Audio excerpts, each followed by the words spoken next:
per intierra, aspetta un'ora e si passa da Triscina alla pineta qui a Selinunte, dal mare al bosco al mare, perché vedete qui c'è la natura, il verde, e da Renzo qui c'è il mare. Io mi stanno a tuffare e faccio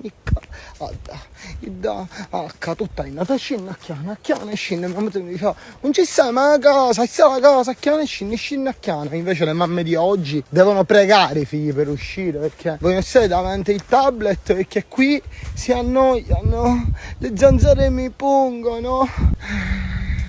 Che meraviglia che c'ho tutto questo fermo, mai. È nata 24 ore su picco, non che ne per durare 48 ore, per stare con gli amici, per fare l'amore, per mangiare bene, per andare al mare, per divertirsi, per tagliare.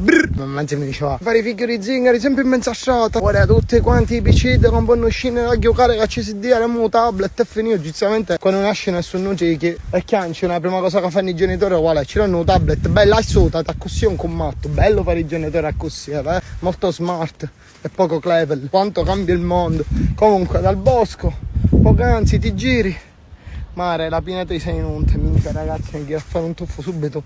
Io quando faccio vacanze e scendo in Sicilia, state io ma maistico, faccio tutto quello che c'è fare, ma maistico, me la godo più io che non vivo qua, che molti che vivono qua che non se la godono per niente.